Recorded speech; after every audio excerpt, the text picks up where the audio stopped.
Madame, Messieurs, bonjour. Le gouvernement de la République a pris en priorité la paix des enseignants sur toute l'étendue du territoire national, motif de satisfaction de la DINACOPE qui a aussi, à travers son contrôle, récupéré plus de 500 millions de francs congolais qui ont servi de payer 750 enseignants. Les résultats provisoires pour les élections législatives nationales et provinciales dans le territoire de Yakoma et de Masimanimba sont connus. Ils ont été publiés hier par le président de la CENI. Voilà pour les titres. Bienvenue à ce journal. Le nouveau portrait officiel du chef de l'État, Félix Antoine Tshisekedi Tshilombo, pour son deuxième quinquennat a été dévoilé hier. Il lui a été remis officiellement par la ministre de la Culture et Arts, Yolande Elébé. Blandine Nzovo pour le reportage. Le portrait officiel du chef de l'État est une œuvre de l'esprit qui constitue la représentation photographique du président de la République. Un signe du pouvoir institutionnel en RDC, ce nouveau portrait du deuxième quinquennat du chef de l'État Félix Antoine Tshisekedi Tshilombo lui a été remis en main propre par la ministre de la Culture et Arts, Madame Yolande Elébé, en sa qualité de ministre de tutelle. Alors nous sommes venus pour lui remettre son portrait officiel pour la deuxième mandature et bien évidemment nous en avons profité aussi pour parler de certains autres sujets liés à la culture. Le portrait a suivi toutes les procédures normales, c'est peut-être ça aussi qui a fait que ça a un peu traîné avant que ce portrait officiel lui soit remis, mais maintenant tout est fait et il a reçu officiellement son portrait officiel. Nous, en tant que ministère de tutelle, par rapport à la création, nous avons fait donc la partie administrative, mais ce qui concerne la distribution, ça se fera par la chancellerie. Emblème iconographique du président de la République, ce nouveau portrait sera distribué par la chancellerie des ordres nationaux, tel que le prévoit la loi en cette matière. Pour la ministre de la Culture, ce portrait sera affiché dans toutes les institutions de la République et d'autres services publics, les ambassades et missions diplomatiques de la RDC, des écoles et autres établissements d'enseignement public et privé. Les résultats provisoires pour les élections législatives nationales et provinciales dans les territoires de Yakoma, province du Nord Ubangi et de Massimani Bansomla dans les Kwilu sont connus. Le président de la CENI, Denis Kadima, c'est lui qui les a publiés hier, Jean-Pierre Ndolo Demazou, et j'y reste Funge pour le reportage. 48 heures après la clôture des élections législatives nationales et provinciales reprises le 15 décembre dans les circonscriptions électorales de Masimanimba, dans le Kwilu et de Yakoma, dans le Nord Ubangi, le président de la CENI, Denis Kadima Kazadi, a procédé mercredi à la publication des résultats provisoires. Le nombre de sièges pour la députation nationale du Nord Ubangi et des 2 députés sont élus à titre provisoire.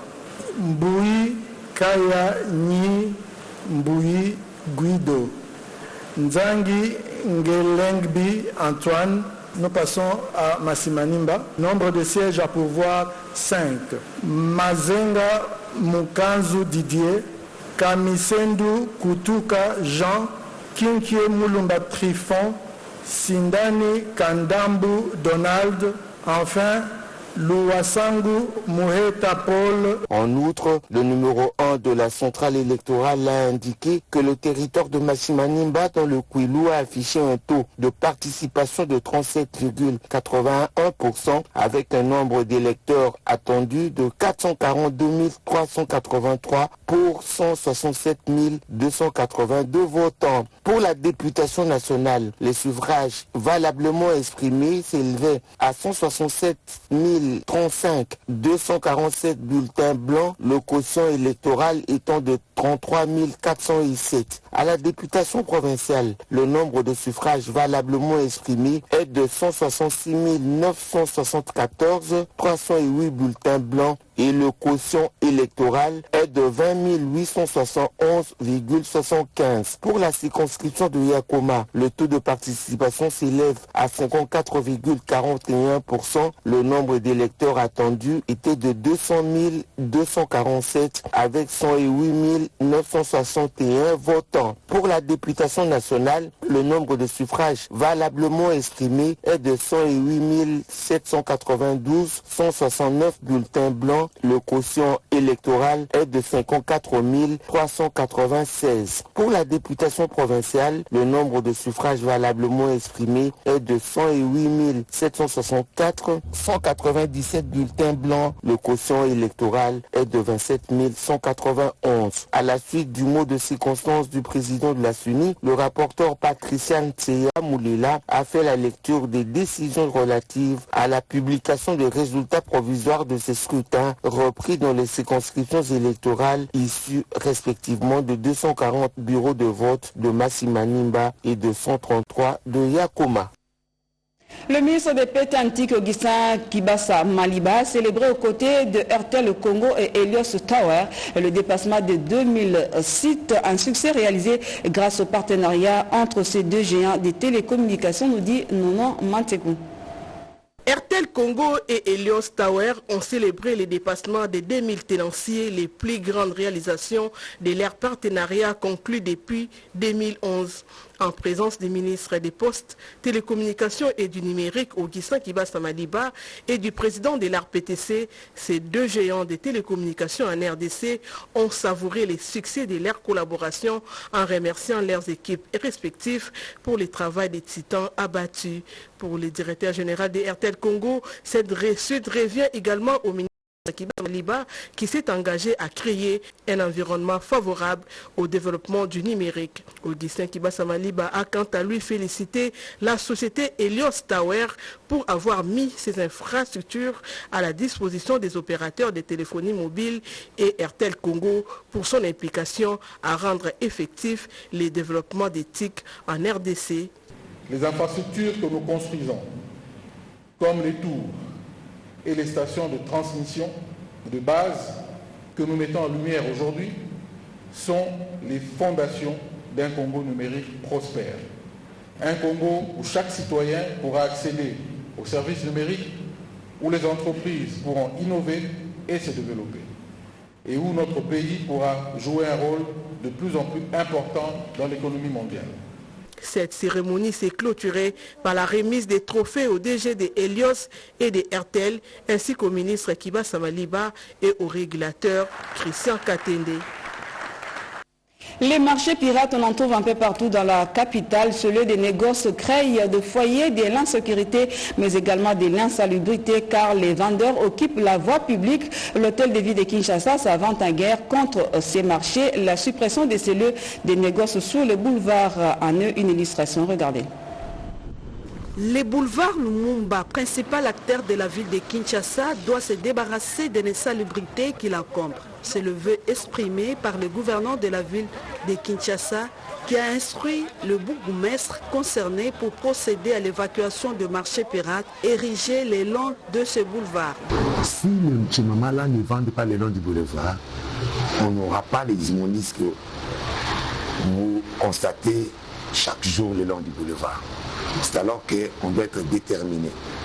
Comme je récite des ordres venant de la hiérarchie, de son Excellence, Monsieur le gouverneur et la ville, on doit prendre des mesures rigoureuses et strictes pour donner une très bonne image de notre pouvoir. C'est alors que tu m'as vu, moi-même au four et au moulin, en cours de route, faire des mouvements et crier fort pour faire bannir ce genre de comportement chez nos mamans. Nous avons l'obligation d'accompagner les chefs de l'État. Ces vendeurs sont parfois exposés à des risques de véhicules. Il les a invités à regagner le marché environnant pour la sécurité de leurs marchandises ainsi que leur propre insécurité, car le boulevard n'est pas un marché, a-t-il souligné. Ceci entre dans le cadre de l'opération Kin et Zobonga.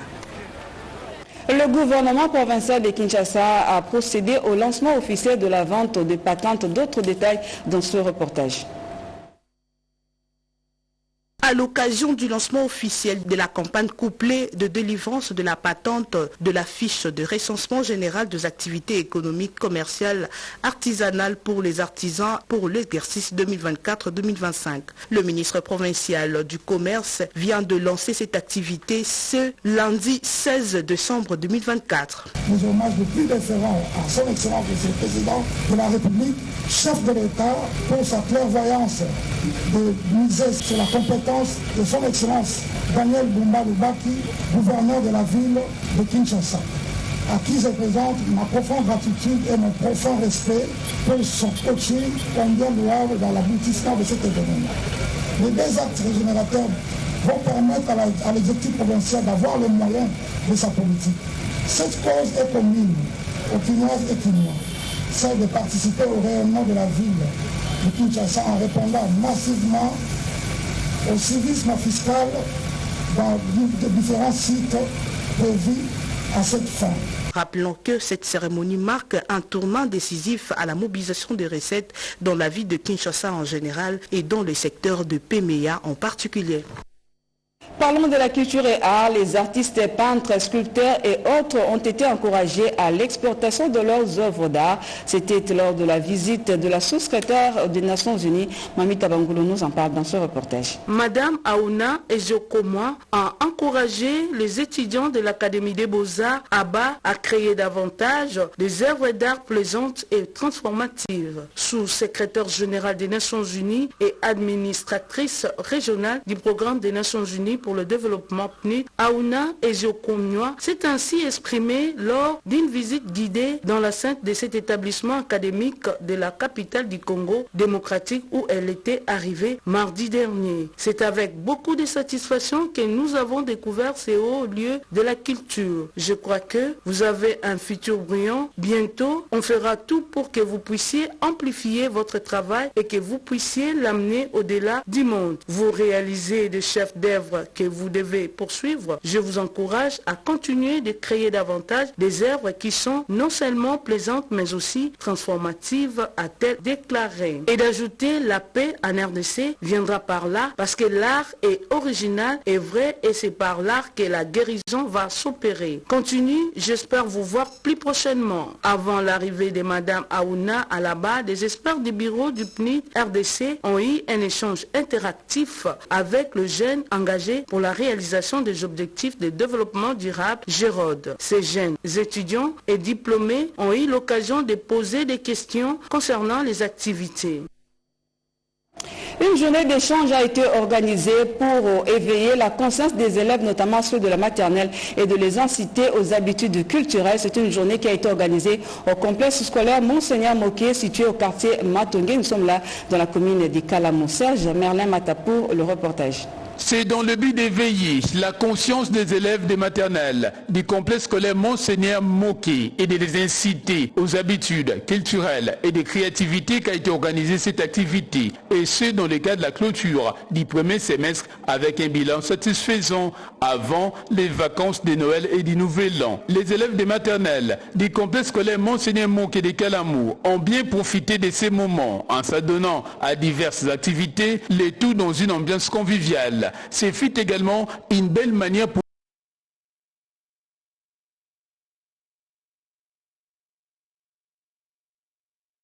la journée culturelle a été couplée à la remise de différents cadeaux à chaque enfant. À l'issue de cette activité, les parents se sont dit satisfaits de l'organisation. Cet événement a été organisé par l'abbé Christian Luyindula avec le concours du comité organisateur sous l'œil vigilant de l'abbé Jean Boileau Makanzeikou, administrateur du complexe scolaire Monseigneur Moké de Kalamou.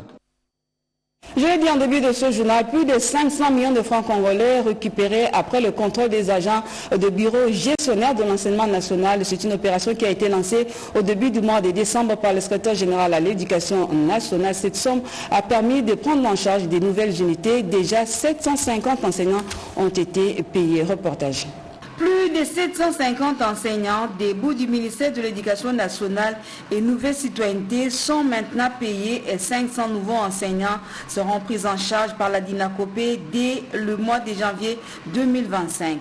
Ce sont les retombées positives de la mission de contrôle physique des agents de bureau gestionnaire effectuée au début du mois de décembre 2024 sur toute l'étendue de la ville-province Kinshasa. Le directeur national de la DINACOPE, Boniface Mbaka, se réjouit de cette manne financière. Nous venons encore de capturer au moins 224 millions 024 107 francs congolais pour prendre encore en charge le deuxième lot dans le ville de Kinshasa, seulement au mois de janvier, parce que la paie du mois de décembre est déjà dans toutes les banques commerciales, les banques payeuses, et que c'est vraiment un grand coût que le comité de suivi paye au niveau de toute la République nous a fait. C'est vraiment une grande joie.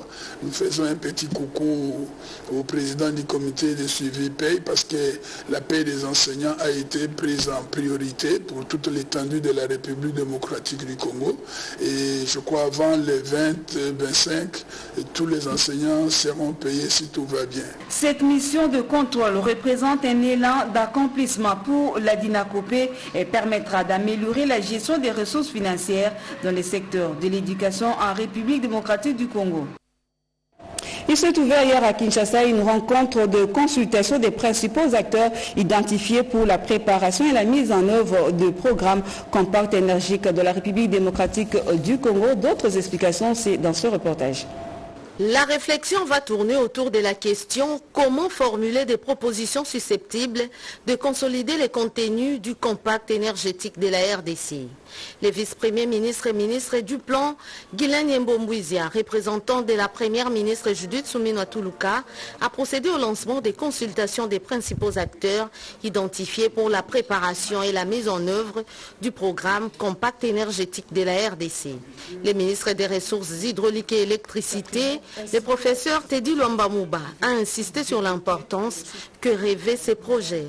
L'électricité étant un vecteur majeur du développement, c'est un élément stratégique pour notre gouvernement aujourd'hui de s'employer à pouvoir le développer sur l'essentiel de notre territoire. C'est pourquoi j'invite l'ensemble des participants à l'activité à pouvoir pleinement formuler des propositions susceptibles de consolider le contenu de notre compact énergétique et dont l'exécution sera bénéfique aux populations congolaises ainsi qu'à toutes les parties prenantes. Malgré son fort potentiel, la RDC détient l'un des plus faibles taux d'accès à l'électricité en Afrique, avec seulement 21,5%.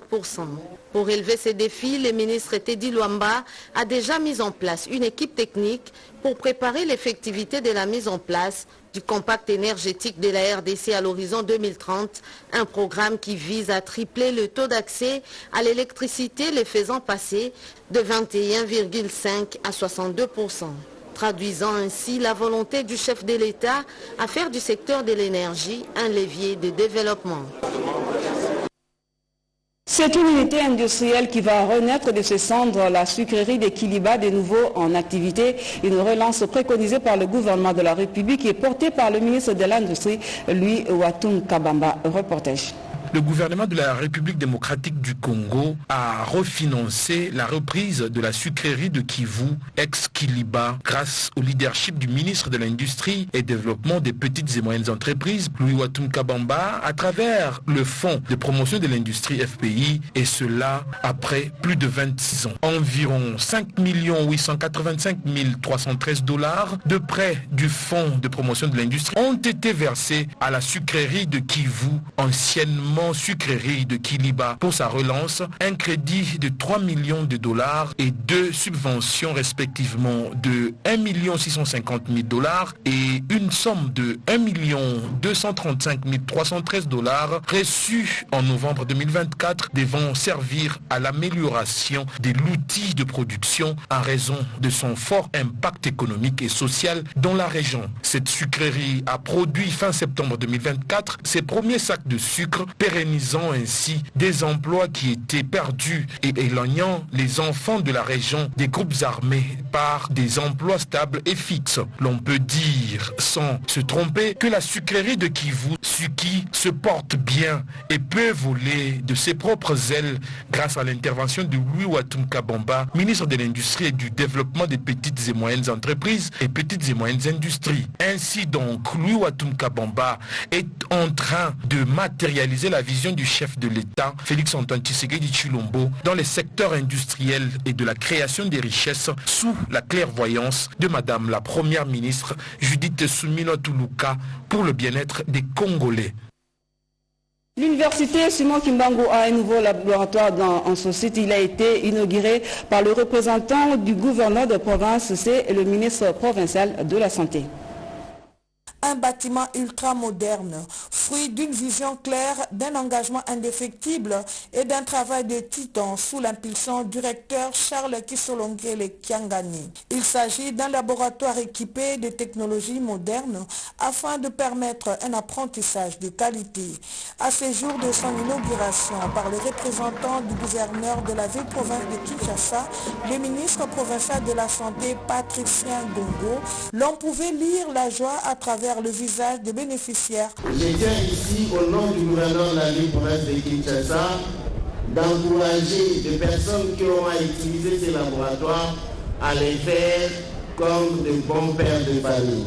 Cette œuvre qui porte la marque du recteur de l'ISK, Charles Kisolokele Kiangani, avec le fonds propre du dit alma mater, vient amplifier la qualité scientifique. Ces auditoires sont construits pour pouvoir leur permettre d'étudier dans de très bonnes conditions, parce que nous avons constaté qu'à l'université Simon Kimbangu, le nombre ne cesse d'accroître. Situé dans un coin devenu actuellement inaccessible, l'occasion était saisie pour interpeller les autorités compétentes afin de faciliter l'accès aux étudiants venus de différents coins de la capitale.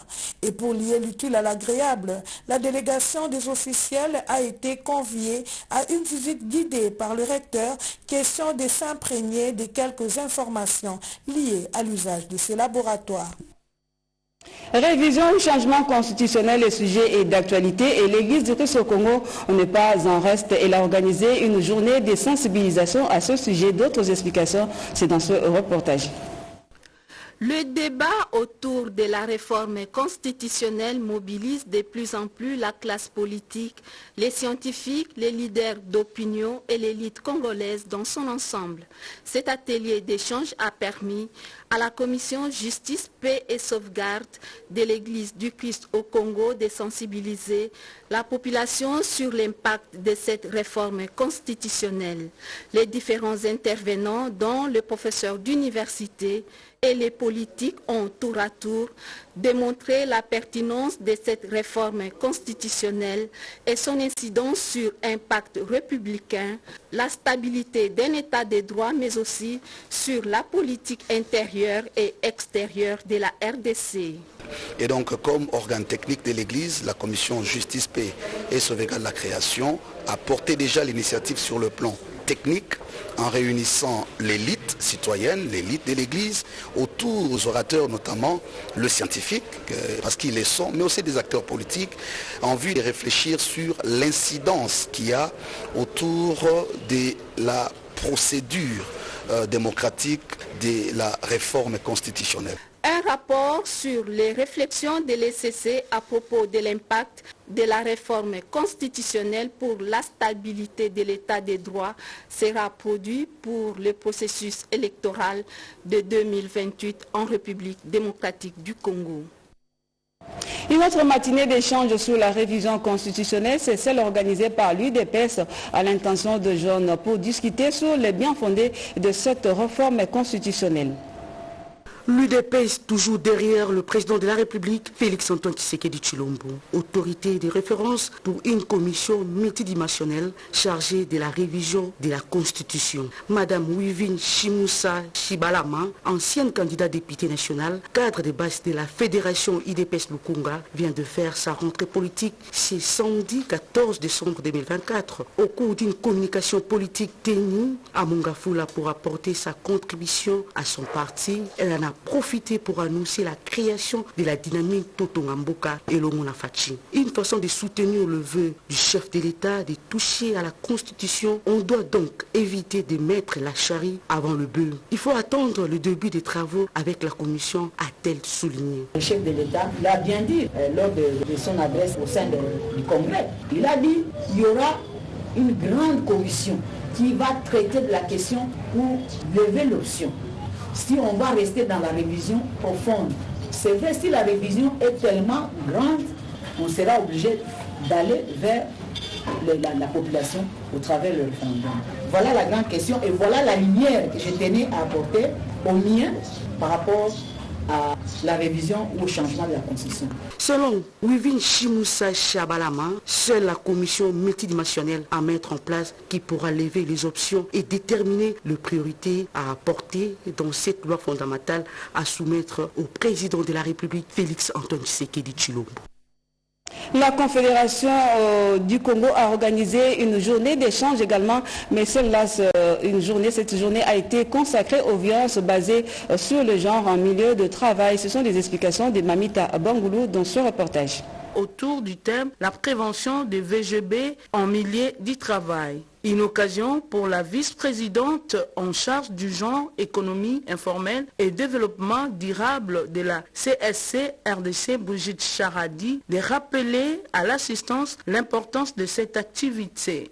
La journée des femmes défenseurs des droits humains, aujourd'hui nous sommes début décembre, nous sommes en train de clôturer la période de 7 jours d'activisme et début décembre, c'est la journée mondiale des droits humains. En tant que syndicaliste, les droits des travailleurs font partie des droits humains. Les droits des femmes font partie des droits humains. Les droits à la santé, donc les droits humains, c'est un droit vraiment qui est vraiment très vaste. Et les droits humains sont les droits qu'on appelle, et ce sont les droits qui sont sacrés. Dr Bouchiri Ramazani, coordonnateur national de la structure Univers Santé Plus, a procédé par un brainstorming tout en accueillant les attentes des participants pour tester les niveaux de compréhension. Pour clôturer la cérémonie, le responsable de la SCS au sein de la Fédération urbaine de Kinshasa, Jean Loaka, a exhorté les participants à s'intéresser aux questions liées au genre et de mettre tout ce qu'ils ont comme énergie, intelligence et force afin que les violences basées sur le genre soient réduites. Et en province, la population de Lomami, plus précisément celle habitant le chef-lieu Cabinda, était dans la rue pour exprimer leur soutien aux actions du chef de l'État. D'autres explications, c'est dans ce reportage. Partis politiques membres de l'Union sacrée, organisations de la société civile, confessions religieuses, associations des jeunes et de femmes, chefs coutumiers ainsi que des agents et fonctionnaires de l'État, tous sont descendus dans les rues et avenues ce mardi 17 décembre sur initiative du gouverneur de la province de Lomami, Iron Van Kalombo Moussoko, pour soutenir les actions du président de la République Félix Tshisekedi et dire oui à la réforme constitutionnelle. Nous sommes en train de marcher pour exprimer notre soutien total au chef de l'État, son Excellence Félix Antoine Tshisekedi Tshilombo, et au changement de la Constitution. Majoritairement vêtus de blanc, les manifestants ont parcouru les rues de Cabinda, brandissant des calicots et des banderoles ornés de divers messages. Parti de la paroisse Sainte-Marie de Kajiba, cette marche à laquelle a pris part l'Assemblée provinciale, représentée par son speaker Patrick Kilolongoyi et les siens, a eu comme point de chute le gouvernorat de Lomami. Pour la première fois que l'Assemblée provinciale sur la rue, ça exprime le soutien que nous avons envers le chef, son Excellence Félix Antoine Tshisekedi Tshilombo. La marche de soutien aux initiatives du chef de l'État et aux réformes constitutionnelles s'est également tenue en Monéditou, la deuxième ville de la province de Lomami, ainsi que dans les 5 territoires, à savoir Ngandajika, Luilou, Lubao, Cabinda et Kamiji, où la mobilisation était également générale. Place à présent à la revue de presse, une sélection de Jean-Pierre Ndolo Demazou.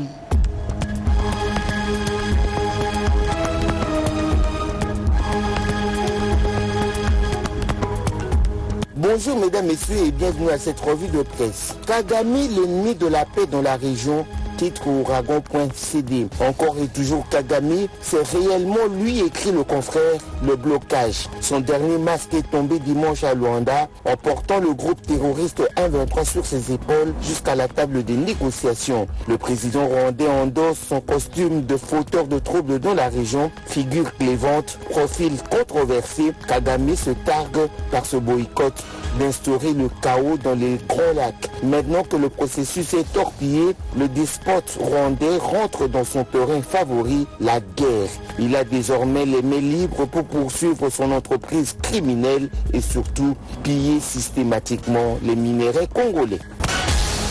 Une autre phase de la guerre d'agression rwando-ougandaise que le Congolais lambda ignore, la RDC perd des milliards de dollars, annonce la référence plus. Selon plusieurs sources locales du Nord Kivu, la rébellion gagne plus de 450 000 dollars par semaine, soit plus d'1 800 000 dollars américains par mois, rien que dans l'exploitation artisanale des minéraux qui transitent par le Rwanda avant leur exportation par ce pays. Outre l'exploitation des mines artisanales, la coalition RDF M23 AFC occupe deux frontières importantes, Bunagana et Ishasha, par où passent des marchandises importées vers la RDC, un manque à gagner énorme en termes de taxes pour la République démocratique du Congo, mais aussi une aubaine pour le Rwanda qui fournit armements lourds, drones, munitions et autres effets de guerre, ainsi que des hommes.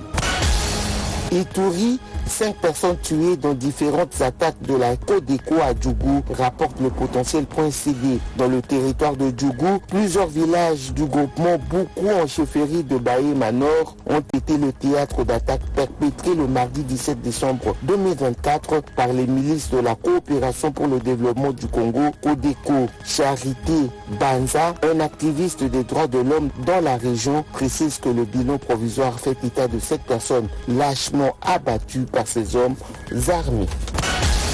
Devant un jury présidé par le professeur Jacques Joly, Unikin, Guy Blaise Kitiki rafle la mention grande distinction après une défense insigne de son mémoire de DADS, note la prospérité du haut de ses 25 ans d'expérience en sa qualité de journaliste reporter et présentateur du journal télévisé. Guy Blaise Kitiki Kiwaka a observé les dérapages des journalistes non qualifiés, communément appelés moutons noirs ou Témitimi, qui jette en pâture le métier noble des journalistes pour des fins dérisoires. Pour pallier cette situation, l'assistant Blaise Kitiki a abordé cette problématique dans son mémoire DADS défendu le mardi 17 décembre dernier à l'université de Kinshasa. Un communiqué avant de boucler complètement ce journal. La Commission nationale des droits de l'homme CNDH RDC en sigle porte à la connaissance du public le résultat du texte de recrutement qu'elle avait lancé à travers ses avis le 9 avril 2024 et le 12 septembre 2024 portant respectivement recrutement des chefs des départements au secrétariat technique de la CNDH, des experts et du secrétaire technique adjoint en charge des questions administratives. Les candidats ayant postulé à ces différents postes avaient été conviés à un test d'embauche qui s'est déroulé en la salle des réunions de la CNDH RDC en date du 5 novembre 2024 pour les personnes présentes à Kinshasa et en ligne pour ceux résidant en dehors de la ville. Après délibération, les personnes ci-après sont retenues à ces postes au regard de leur nom. Tulungu Nsomba Rishi, secrétaire technique adjoint en charge des questions administratives, Jafari Ramazani, chef du département monitoring, enquête et investigation, Mutombo Chizubu Meshak, chef du département protection et assistance aux victimes, Ansaka Kabunda Anne-Marie, expert, Chipamba Mtumba Henri, expert. Tout en félicitant les nouveaux récipiendaires, la CNDH reste engagée dans sa mission de protection et de promotion des droits de l'homme. C'est un communiqué signé par Kimbumbu Didier, rapporteur. Madame, Messieurs, c'est la fin de ce journal de Guy Matundu, rédigé par Yvette Makuntima en leur nom et au nom de Diane Balaka, Patrick Bapula et Jado Kapaï. Nous vous remercions de l'avoir suivi. Très bon suivi de programme sur nos antennes.